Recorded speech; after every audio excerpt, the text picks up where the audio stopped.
Imagine 3 seconds on the clock. Kobe with the ball in his hands. But who's guarding him? Every legend that seems unstoppable has an antagonist that gets paid to try to stop him, but the result always feels inevitable. But this didn't always happen.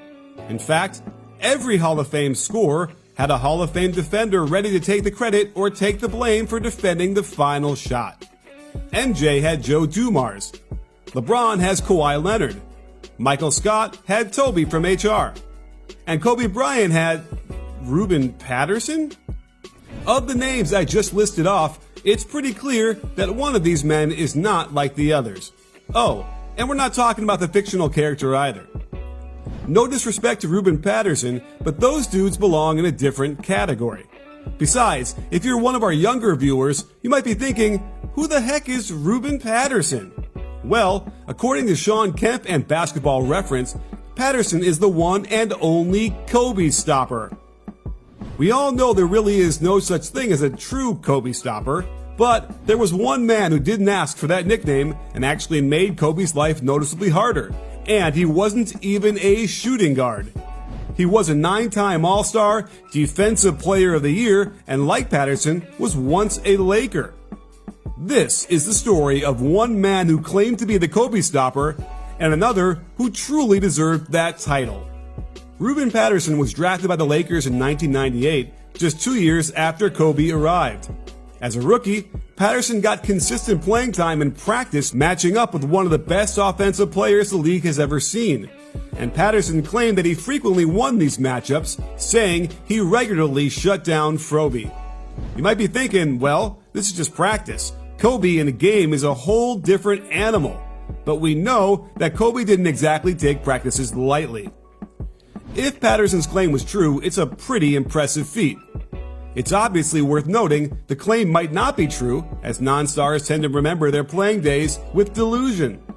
Oh, hey there, Ricky Davis. Unfortunately, no one kept stats on how well Kobe shot against Patterson in practice. But we can look at Kobe's numbers when Patterson was moved to Seattle and Portland, where he spent most of his career.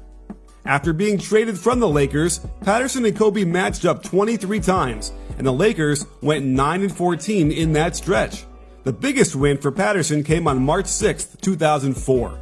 He held the Lakers star to a miserable 5 for 23 from the field and only 12 points. The Blazers took home a win, but would be brought back to reality 8 days later when Kobe's most iconic game against his rival would take place. In the last game of the 2003-04 season, Bryant would hit 2 3-pointers at the end of regulation and second overtime to give the Lakers the win and first place in the division. He'd finished the game with 37 points and 8 rebounds. Patterson was so impressed with the clutch display, he actually requested Kobe's autographed shoes after the game.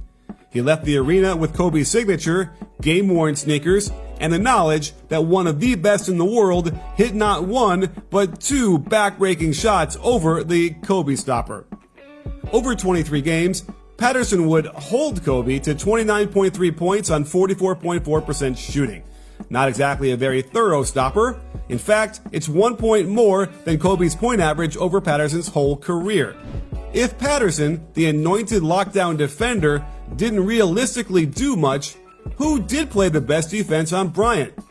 Perhaps Raja Bell, Kobe's hated rival who frequently jawed back and forth with the Black Mamba. Not really. Bryant averaged 28.8 against him on 44.4% shooting in 28 matchups. How about Bruce Bowen, one of the most feared defenders of the early 2000s? A little better, as Kobe only put up 26.3 on 42.6% in 32 matchups. Tony Allen, the man who Bryant claimed was the best individual defender he ever faced, still gave up 25.5 points per game on 42% shooting. What about Shane Battier? LeBron's handyman lockdown defender held Kobe to 28.6 points per game on 43.3% shooting in 37 games. Maybe it was Jelly Bean Jr. himself, who sometimes shot in volume while in funks, often resulting in nights where he would score 20-some-odd points, but it took 20-some-odd shots to do so. Statistically, however, the biggest name who gave Bryant the most trouble was a man he once suited up with in the finals, Gary Payton. The Glove played 28 games against Bryant in a span where the Mamba was lighting up the league to the tune of 24.9 points on 49% shooting. When Bryant encountered Payton, he scored only 20.9 on 42.9% shooting, a steep decrease. Even then, over 20 points on a solid shooting percentage is not really lockdown defense. Sure, there were games when Payton got the better of Bryant, but also games when Bryant lit him up. The moral of the story is that no matter how lengthy, quick, or skilled the defender you are, Kobe and the basketball gods in his tier always get the better of you eventually. As Mark Jackson says, nevertheless, wherever Ruben Patterson is now, he can take pride in the fact that he's not the only one who got bested by one of the best ever to do it. Just maybe be more careful with the nickname you give yourself. At least Kobe always respected a player's confidence.